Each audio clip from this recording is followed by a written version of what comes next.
Yes. Hey, this is what we're doing. How many of you have met Bernie Dehler?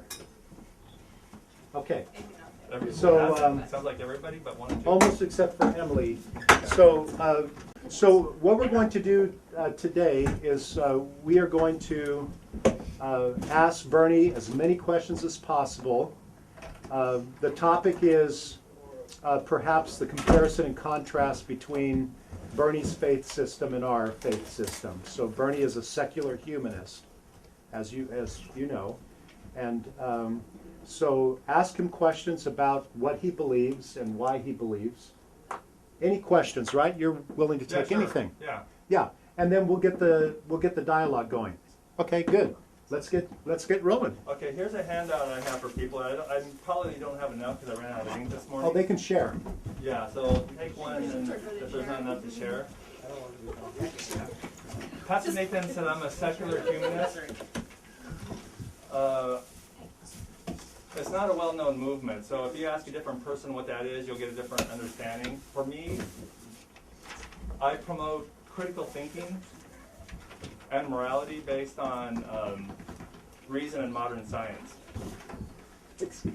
Okay, I want to tell you something. I used to be a Christian. I used to be an evangelical Christian. I used to believe exactly what you guys believe. If you believe that you have a relationship with Jesus Christ, can you just feel it? I know what you're talking about. I also had that. So how could I not? No, I don't believe Jesus exists. I don't believe there is a Jesus in heaven. I don't believe there are gods. I don't believe there's devils. I don't believe there's haunted houses. I don't believe there's any kind of spiritual world at all. Why would I? How could I not believe that when I used to believe, like you guys did? It's because of what I've learned. And one thing I didn't learn until even after college, I didn't even learn this in college. In fact, I really didn't even learn this until after I left the faith. There's a bunch of things. There's a thing called critical thinking, which is a process on how to think logically. And part of that usually is identifying logical errors or logical fallacies, which shows how you can come to a bad conclusion. And like here, for example, here's a printout you can get on the internet. These are some of the common fallacies that will give you bad conclusions, and there's actually hundreds of them. These are things that people came up with, they're just common traps that people go into bad thinking. Like, for example, the bandwagon thing. Why do you believe this? Well, because everybody else believes it. Bad logic. That's not logical. Everybody could be wrong, for example.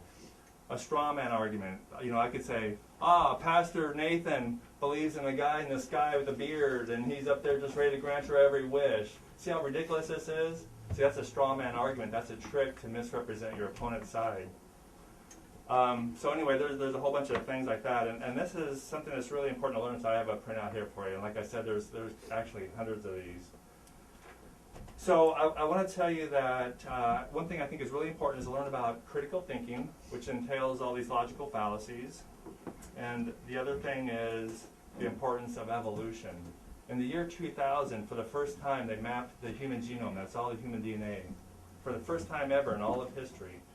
And since then, they've also mapped other DNA, like dogs, cats, fish, and everything. And now what they do is they look and compare this DNA across all the different species. This is called genomics. And when you do this, you can see evidence of descent.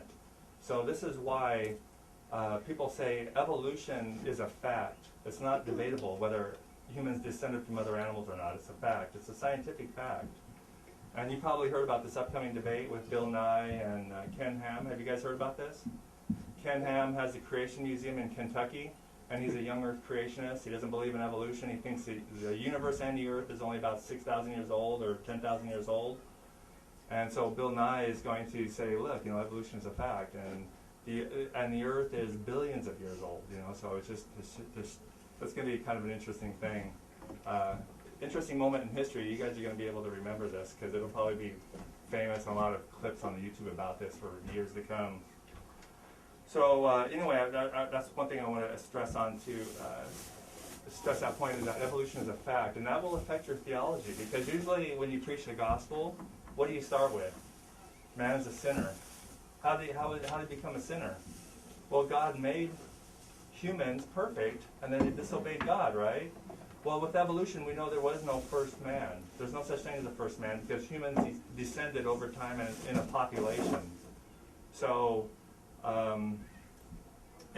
it's not the case that the first human popped out of a non-human. That's not the point. That's not how evolution works. It happens so gradually that you can't really even tell the differences. It's only when you look over take snapshots over a long time, you see big differences, like humans and chimps and other animals. You see these big differences. Okay, and I'm not saying we evolved from chimps. I'm saying our cousins. I mean, we are actually cousins with the fish. You know, if you go back 198 million years or so, I think it is. Or was it generations? I can't remember. So anyway, I'll leave it right there and invite you guys to some questions. Ask me your hardest questions. You know, what do you learn in apologetics? What would you say to an atheist? I'm an atheist, basically. I don't believe there's any gods. And I think all the arguments for Christianity are based on logical fallacies. So like when you say, here's some evidence for God, I'd probably say it's some kind of logical fallacy of some sort. So let's start. This is, you know, this can be fun, right? It doesn't have to be threatening, so, you know.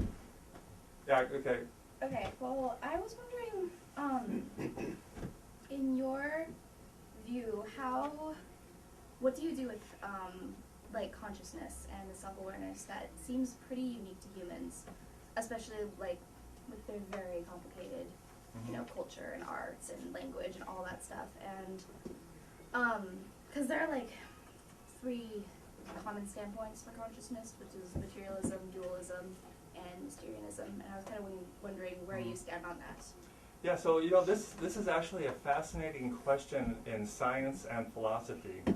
And what happens is, there's a lot of unknowns here. I mean, you can imagine if you know, like I said, before the year 2000, they just started mapping DNA. So before the year 2000, we didn't even know what the human genome was, what the human DNA code is. And even now we have genes and we're not even sure how they operate. So right now there's a lot of gaps in understanding there. Okay, so one thing you said is we seem so different. Yes, we do seem different. But a lot of the things that we show, there are similarities in the animal kingdom. For example, we make tools, and you think, okay, they used to think that's a human thing, but then they found out all these animals that make tools. Okay, so then some people thought, well, you know, we have a sense of humor. That's kind of something different we have that other animals don't have. Well, you can see animals playing around. You know, it's like, okay, well, we love, that's special. And it's like, well, you can see other animals, they seem to show love. But do you think that other animals have like a self-awareness and have philosophy and culture and arts and stuff like that? Right. So self-awareness. Yes, there's actually what they call a mirror test, where they put a mark on the animal without it knowing it, and they put it into a mirror, and you know they see if the animal once it notices it and tries to mark it out, take it off or whatever. And there are certain animals that have passed this test, like dolphins and elephants and different things. They started. So all these animal studies in consciousness are kind of actually new. So self-awareness is something we've seen in animals too. But of course, we cannot compare, I mean, we are beyond the animals because our brain is more complex the way it evolved. See, we don't beat the animals in everything though. We beat them in brain power, but we don't beat them in claws. We don't beat them in teeth. We don't beat them in hide. You know, so like if we're up against a lion, a rhino is going to be better off than us probably because they have thicker hide. But, you know, we don't need it because we have this. So the other thing I want to tell you too is consciousness, since it's a big unknown, sometimes the Christian apologetics gravitates to all these unknowns and they try to say this is evidence for God. And that's a logical fallacy called appeal to ignorance. It's like nobody knows, therefore it's evidence for God. So I usually say to the apologetics, you know what, really, if you have evidence for your faith, why don't you point to stuff we actually know? Why do you go into these unknowns area? You know, like, nobody knows where the Big Bang came from, therefore it's evidence for God. It's like, wait a minute, why don't you talk about something we do know, like the galaxies are spreading apart so fast or something? How does that, you know, relate to your faith? Instead of looking at, but they don't look at these facts, they usually go to the unknowns. Because there are no facts to support it, I would say. I have a question about evolution. Why is it that if humans came from the monkeys, there aren't like sort of half human, half monkey things right now? Like, so it would be like a more constant stream if we're just like over the years slowly evolving. Why is it that there aren't sort of half and half things right now? Well, the way evolution works is animals evolve to a certain niche, and then sometimes they have like, that's why there's invasive species sometimes. Like if you introduce a new kind of rat or snake into Hawaii, it can take over and destroy the natural habitat and stuff. So there's an ecological niche that it can only support so much, and then the other animals usually wipe them out. But you know, kind of a funny monster creature that has a lot of different parts is like the platypus. Have you ever heard about that? You know, he's got it's like a mammal that lays eggs, I believe, and he's got the bill of a duck and flippers and all that stuff. So it's kind of a weird, funky animal. So you kind of think that, you know, if God's designing, you know, you think about it, if God designed all these creatures, what is he thinking? You know, like the platypus and all these funny different animals. I mean, you know. But, you know, with evolution, it kind of makes sense how all these funny creatures are found. Like, well, they get these funny dinosaurs. Oh, he had a vacuum kind of mouth or something. And it's like, why would God make all these variety of dinosaurs and they're all gone? I mean, what's the point of that? But with evolution, see, they say actually that 99% of all, 99.9% or something of all species that ever lived are now extinct. So, you know, like the young earth creationist, he thinks, oh, well, what we see here is kind of like what God made. But it's like, actually, this is like the very tip of the iceberg as far as species, what you see around here. So, yeah. So you said you believe that like everything that we see is just basically everything that exists, and that there's basically no spiritual realm. Right. And that when we die, we just turn to dust. Do you believe that? Mm-hmm.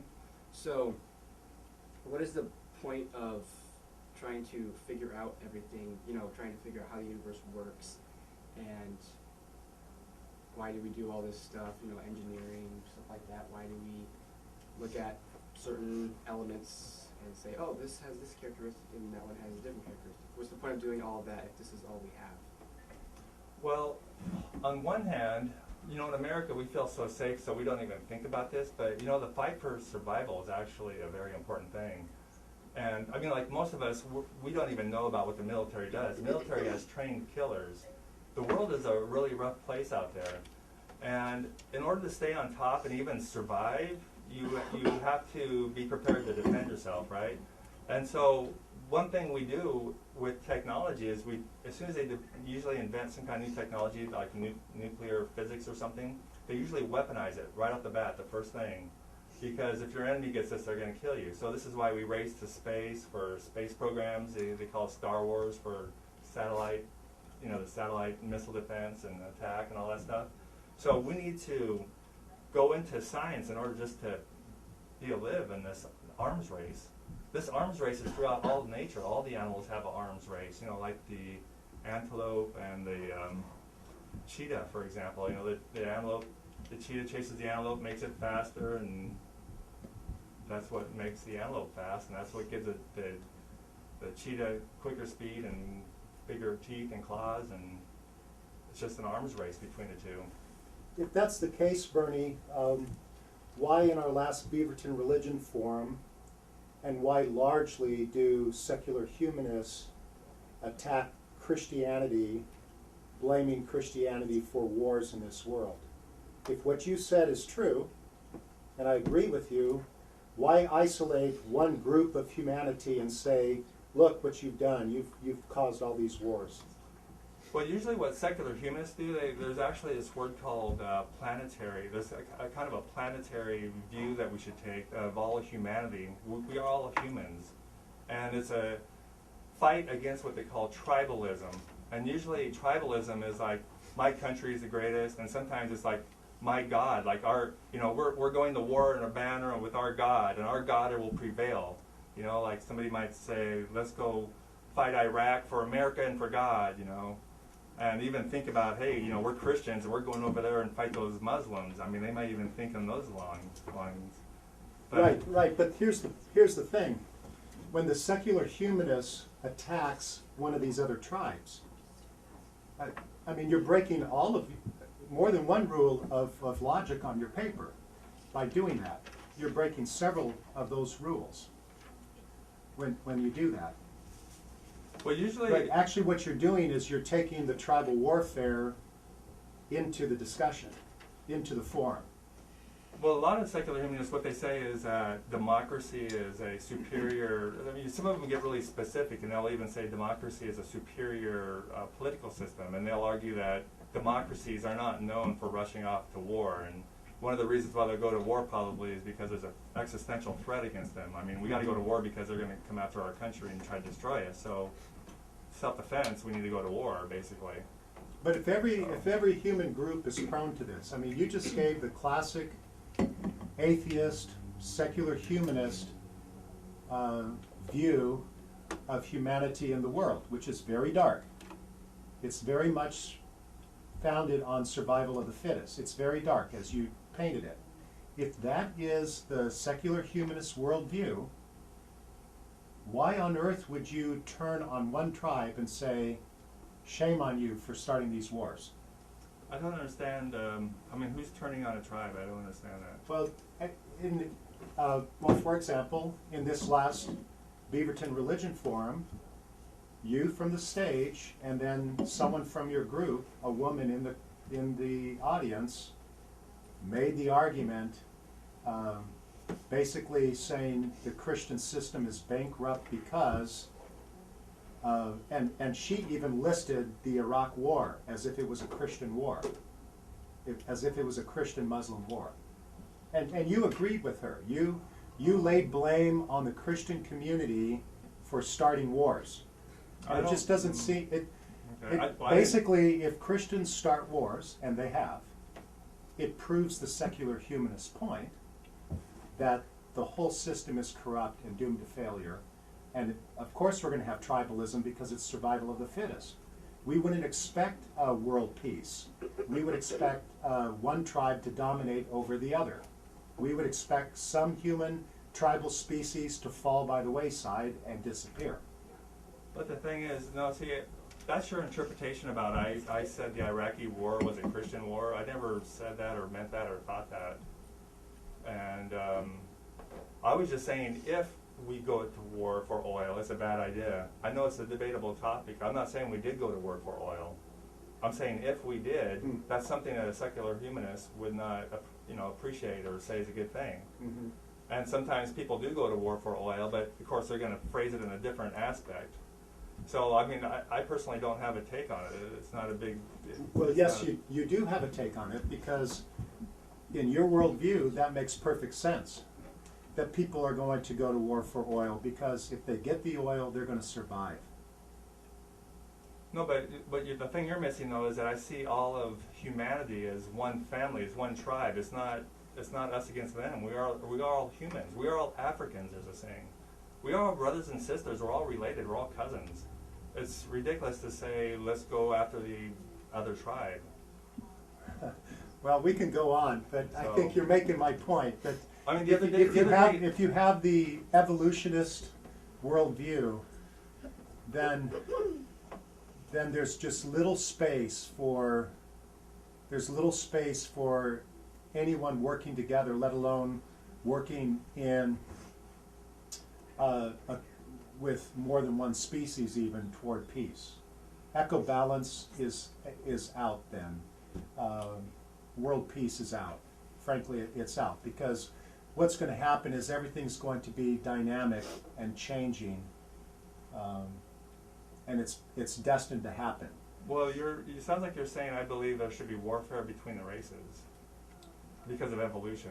I think your worldview is so dark, without any hope, as you have painted it, that the only hope comes from not only disequilibrium, but quite a bit of cataclysm, where there are clear losers and clear winners. Why do you say that? Survival of the fittest, just as you said. Entropy, just as you've said. Evolution being a fact, just as you've said. Okay, well maybe that species die and other ones rise. Maybe the confusion is, one thing I believe is that evolution brought us to where we are. It explains how creatures developed. It doesn't mean that evolution should be a social structure. Some people refer to this as Darwinism. There's some jokes about this, but just because I believe that evolution is the method for how humans came to be doesn't mean that I believe evolution is a way we should have a social structure. It doesn't mean I have to advocate that we should go out and kill all the weak people so the strongest could survive. So you're mixing a social thing with a scientific thing. Well, I think those two go hand in glove. I don't see how you can separate them. But maybe you should take some questions from students. Okay. Well, if what you just said is true, then why do you advocate for it so adamantly? Like at the last religion forum, you asked teenagers in general, do we feel like we're wasting our lives for living for our faith? Do we feel like, why live for God now when you can spend eternity with Him after you die? Well, what I believe is that if I don't live for God now, I'm not going to have eternity with Him. And, you live for Him now so that you can spend all of eternity with God and worshiping Him. And, I have everything to lose by not believing what I do. But by believing, if I don't believe in what you believe and I die and what you say is true, then sure, I'm going to turn to dust and I'm going to have nothing to lose, ultimately. Mm-hmm. But I advocate for my faith because I believe that if somebody dies and doesn't believe what I do, then they're not going to end up where I will. Mm-hmm. So ultimately, what do I have to lose by not believing what you do? Why are you so adamant about Christians are stupid, Christians are wasting their lives? Even if that's true, who ultimately cares? Because we're all going to turn to dust, right? Well, the reason why I care for you guys is because I wish somebody was there to help me. It's a matter of education. Imagine there is no God, okay, for a minute. Imagine there is no supernatural world, and a person grows up believing there is. Okay, now so this is the person who's praying for good weather, and there is nobody listening. This is a person who hears that there's a war or there's kids dying over there, and this person says, okay, I'll pray, and they really think they're doing something, and they're doing nothing. So you can see that if what I'm saying is true, if there is no existence of God, that everything you're doing from a spiritual aspect is a waste of time and not accomplishing anything. And in fact, it's stopping you from doing something you could be doing. But my point is that, is that a reflection of what you did? Were you praying for people and not having your prayers answered? Because that's not a reflection of whether or not God's listening to you. That's a reflection of His plan for your life and for the world. Yeah, but I said, you're assuming God exists. Imagine God does not exist. See, it's a matter of truth. Either God exists or He doesn't. If He exists, everything I'm saying is totally wrong. But if He doesn't exist, everything you're doing is totally wrong. So it really all comes back to truth, not what makes you feel good, not what makes you think is better for society or whatever. It comes down to the truth, and then you got to deal with the truth. So, okay, I got 2 questions. Do you want to go? Well, did I answer your question? Well, the other thing I want to say about what I said the other night was, what I was trying to say too was, even in the Bible, Jesus said that this life is a vapor, right? We're like a piece of grass. One moment you're alive and healthy, and the next moment you're gone and thrown in the fire or whatever. So what I'm trying to say is, as a Christian, you see this life as a very temporary thing, and it's nothing compared to eternity, because eternity goes on forever, right? So that makes it easy for a Christian to say, okay, well, I'm just going to, I could throw away my life for God, because this life doesn't mean anything anyway. I could go to war for America and God, or I could even go to Haiti and be a missionary and suffer for everything because, it's just 30 years or whatever, and, everything doesn't really matter in this life because it's so temporary. What do you mean by throw away your life for God? Do you mean throw away your definition, serve Him, or me, waste my life by not living for Him? By throw away, I'm just saying that it's, in the big picture, it's not, this life isn't worth anything. But it could be, I could throw my life away for atheism. I'm not saying throw away is a bad word. I'm just saying bad is... You're saying just living for Christianity? I'm saying in perspective of the eternity, it's nothing. This life is nothing. But it is, because what I'm saying is that this is your time to believe in God, and this is when you have to come to faith, because if you don't, then you're going to hell. That's really blunt, I'm sorry, but it's true. It's you either believe in Him or you don't. There's no medium ground, because even Jesus said, do not be lukewarm. Here's the point I was trying to make though, if this is the span of your earthly life, then eternity is way, way, way out there, right? Right. But from my worldview, There is no way, way, way out there. There is no existence. It's this little time here. That's it. But that's my point. Is And that's that and you- that's what I'm just saying. When you have these different ideas, is you're going to live your life radically different. right. But my whole Except, point. except the Christian believes that this little point is part of a continuum. You're making this very sharp distinction between all of eternity and now. But my 30 years now is part of all of this time. What about your You one see, day? so that what that does, if you see it on a continuum, Bernie, Yeah. it makes once again your view to be dark, hopeless, and really inconsequential. It's your view makes life inconsequential now Okay. because it's only this little bit. But the Christian believes that this little bit is connected to eternity. Right. So we both your- understand it's that. your view. No, it's your view that is inconsequential, insubstantial, unhopeful, unusable. Well, that's a longer discussion about whether it's useful and all that. But my whole point was just that when you're a Christian, you see a lot more beyond this life, and all that stuff beyond this life makes this life pale in comparison because of the time frame is so short and insignificant. Whereas I'm just trying to show the difference in contrast in worldviews. Well, where in my worldview, let me I can put it see into why- another. Wait, I can yeah. see That's my why only that would point. be like, that wouldn't make sense to a lot of people because it seems like a big waste of time to dedicate your life to serving God and to all these things. But it's hard to deny that it's a waste of life because, like, Western civilization is founded a lot on, on Christianity. Like, people became literate because the Bible was distributed. And, like, Christians who, I guess in an atheistic, hedonistic point of view where this is your only life and live, however you want, like, that's great. And I do understand how liberating and freeing that would be, and, it feels really, really good. But at the same time, it's really hard to deny how that Christianity hasn't been, that, like, this idea of not living for yourself and living for a higher purpose has not been good for society, even if it's not true. Like, the functionality of religion, I think, has, like, contributed a lot to society, like, hospitals and schools and all of these things. And I think that it's not a bad thing to encourage people not to live, selfishly and just for your own individual pleasures and desires. And, like, that kind of self-sacrifice is really unique to religion. And, like, that kind of community-centeredness is really, really unique, especially to Christianity, I've kind of noticed. There is that in other religions, but I don't know. Well, suppose for example, let me give you an example. Do you think you should talk a Mormon out of their faith? Even though they're doing good works and everything, and they're doing incredible good works also?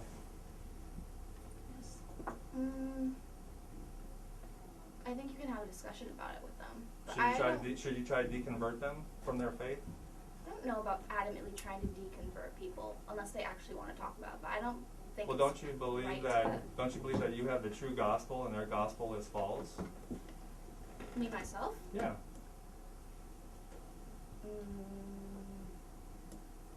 There's going to be a wide range in this class on that. Yeah. I'm sure a lot of Christians would feel that way. How many people in here, just like a show of hands, think you should not try to change the faith of a Mormon?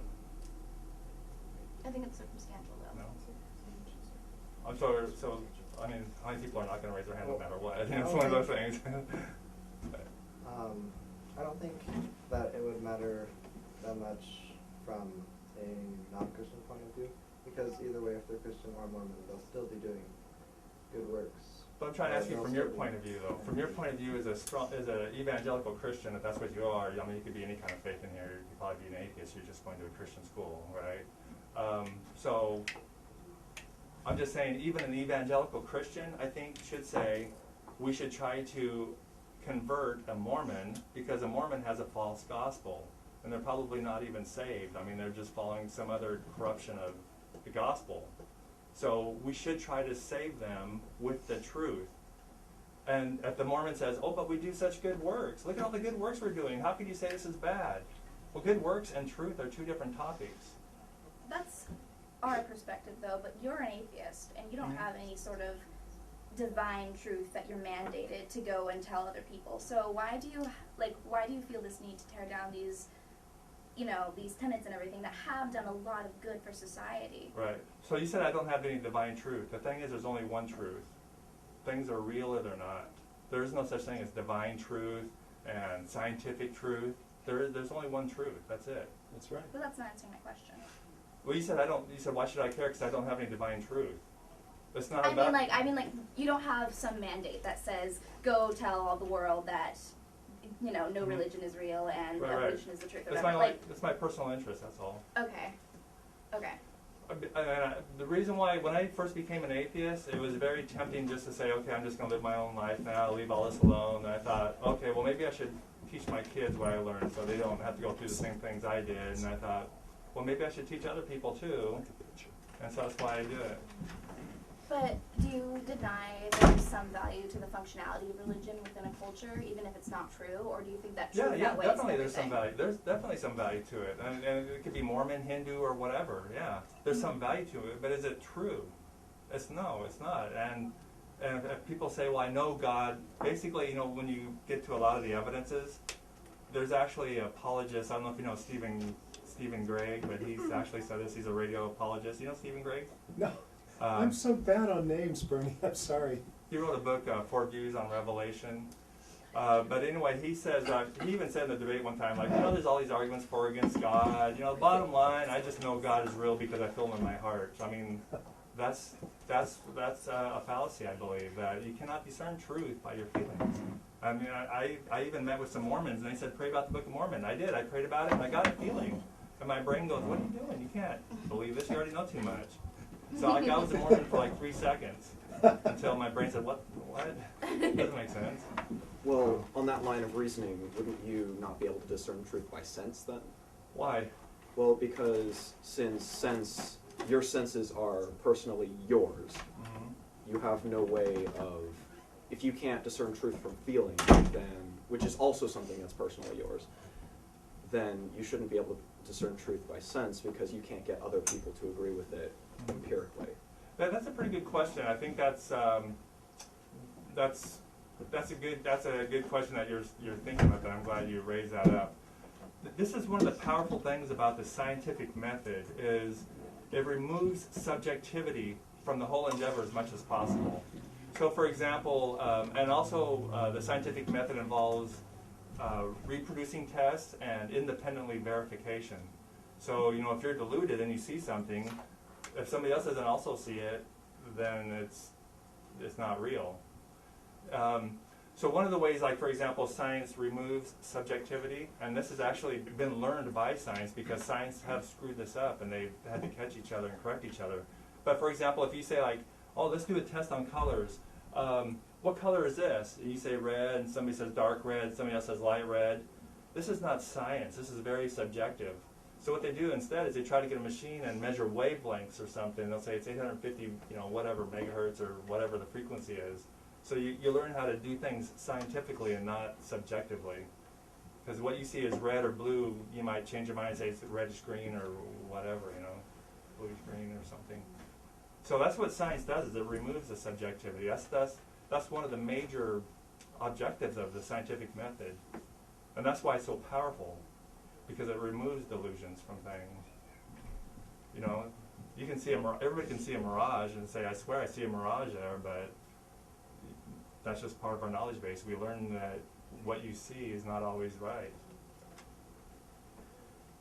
Even though it can't be scientifically proven, do you think that it may be possible that the spiritual and the physical can dwell on different realms of reality, even though they don't always interact with each other? Yeah, that's a good question, because sometimes people say like, oh, I just don't believe in anything supernatural, therefore there's nothing supernatural. I'd say, no, I'm open to evidence. If there's any evidence, let's look at it. But there's a very popular saying that extraordinary claims require extraordinary evidence. You know, if I said, hey, I drove here in a pickup truck, you could say, sure, I'll believe that, not much skin off my back.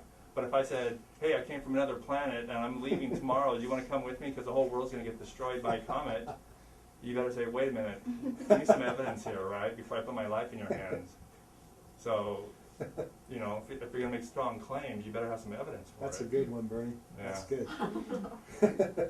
So would you say that anything subjective isn't like the truth? because you're saying that like all scientific fact, it has to be like objective and it has to be like true every single time. Well, science does not use, as far as my understanding, does not use anything subjective. Yeah, so what would you say about love then? Mhm. Because love is very subjective, I would say. So is that Right. not true? Okay, so I guess in there, that's sometimes what they go into the soft sciences, they call it, like psychology and things like that. You know, they study things like love. So part of the problem is just because there's so many unknowns and variables. Usually, when science studies something with a whole lot of variables, they try to get like you have one case and you have a what do you call the other one? A control. And the control, they usually try to just change one variable at a time. You know, so in other words, if I figure out which apple's best, I don't give you 3 kinds of apples and give this other kind of person 3 different apples. I try to give you maybe 3 apples and then maybe 1 different or something. I don't know. If you want to see a little difference, you try to just control the variables. So love is a complicated thing because there's so many things going on, and it's dealing with mysterious things like how the brain works, which scientists are still trying to figure out. So. Okay, well, I don't want to get too personal or anything, but like, would you say that it's a fact that you love your family or Sure. like you love your son? Yeah. But that by what you just said, there's too many variables to actually prove that. And so I'm just asking, why would you think that it's a fact that you love your son, even though science doesn't really prove it? Well, see, the thing with love is you can't really prove it on somebody else. Like, I can't really prove if Nathan loves anybody because he could be faking it too, right? Oh, they know that I don't love them. Yeah. They know that. So you can't really judge somebody else on that because they could be a good faker. So. I'm not judging. I was Right. just asking, like, what you would believe Mhm. that to be. So, yeah, you know, the 2 things about love is there's love as a commitment and there's love as a feeling. You know, one is I love this person because I have a strong feeling for them. The other one is love because I have a commitment for them. So love is a complicated thing anyway, too. You probably heard in Greek they have like 5 different words for love, right?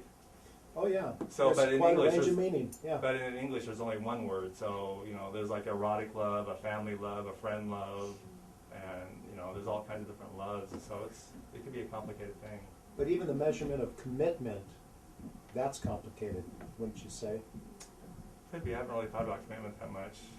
But, yeah, I told before in a discussion with Nathan, there's a Christian who wrote a book called The 5 Love Languages, and it's an awesome book. And,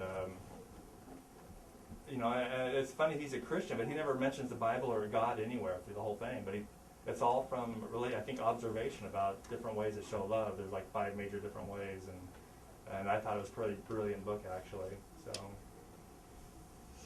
Good questions. What do you got, Isaiah? So, let's see if I can get this wording right. So, would you say that, like, scientific truth cannot interpret other kinds of truth? Like, I know some of us probably believe that we interpret biblical truth with other biblical truth. And so, would you say that you kind of interpret scientific truth with other scientific truth? And that the reason that scientific truth and spiritual truth don't seem to go hand in hand is because they're not in the same interpreting class, I guess you could say.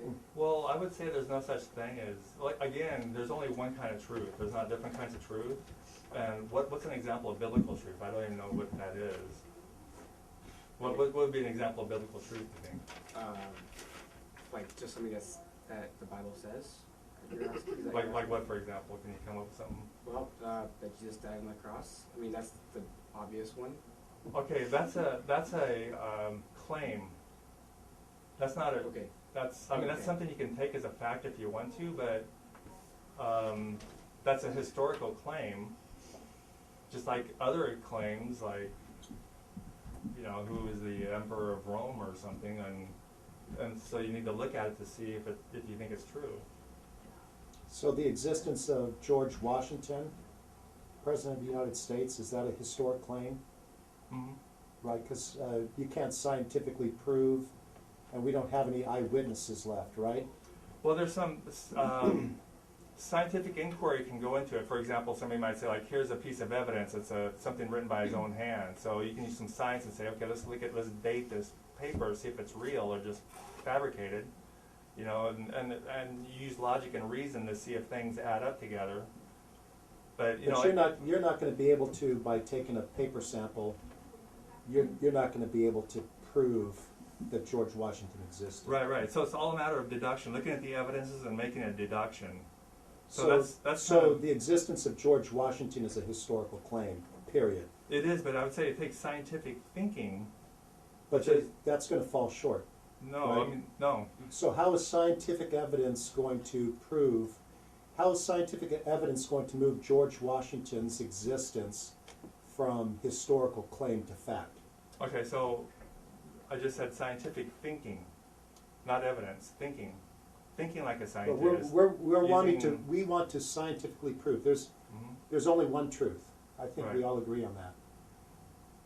Move George Washington from historical claim to fact. Right. So then you say, let's look at the evidence. What evidence do you have? There could be photographs. There could be documents. But there are no photographs.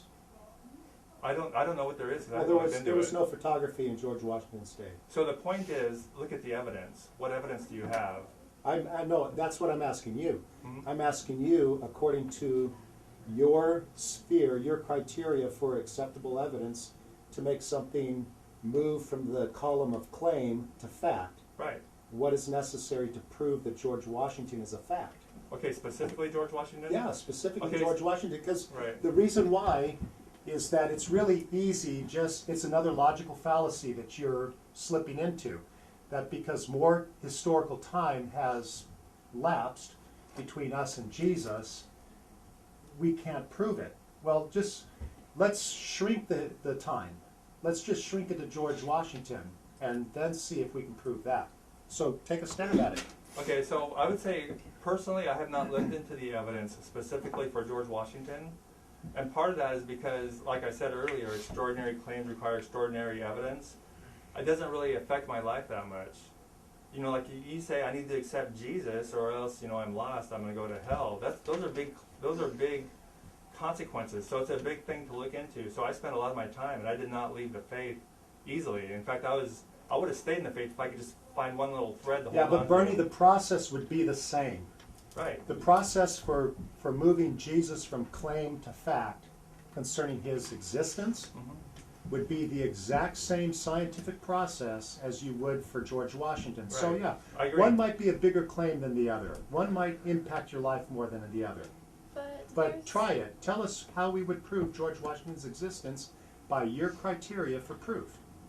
Well, all I could just say is, like I said, generally speaking, I'd have to say look at all the evidence, but it's Well, not, it's yeah, not a but big I enough want question. to know what that is. I mean, you're too general on this.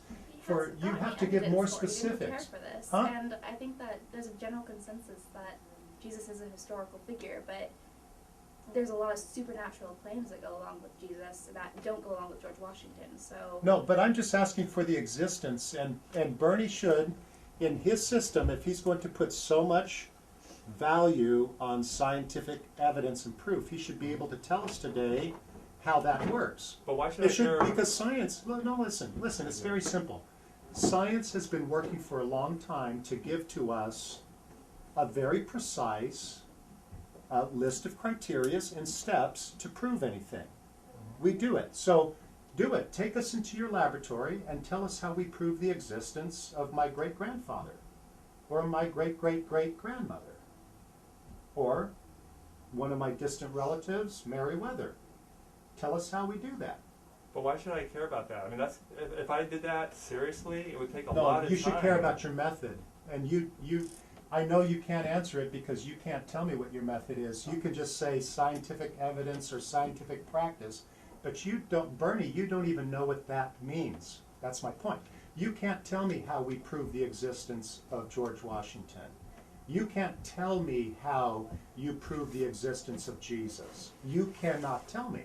That's why you're stalling. Well, no, it's not stalling. It's just there's a very simple principle here too. It's called the burden of evidence. This is actually another one of the logical fallacies on here. This is a critical one. Burden of proof. What this means is the person making the claim has the burden of proof. So again, like if I said I came from another planet and I want you to leave with me tonight or else you're going to die because an asteroid is going to hit this Earth, The burden of proof, I can't say, prove me wrong. Come on, what do you got? The burden of proof is on me. I'm saying these are the claims. Let me show you my evidence, okay? So if I say, believe in Jesus, I should say, here's the evidence for it. Yeah, but it goes both ways, because you And claim, what is the you evidence claim for, let me that- finish though. So what is the evidence for George Washington? I don't know. I never looked into it. There's no claims there. So I mean, Okay. I could look into every president. I don't have time for all that. So, but if somebody's gonna make a big claim about Jesus, I got time for that. well, unfortunately, this has been good. Unfortunately, speaking of time, we're out of it. Because here comes Mrs. Olchi. Thank you so much, All Bernie. right. Thank you.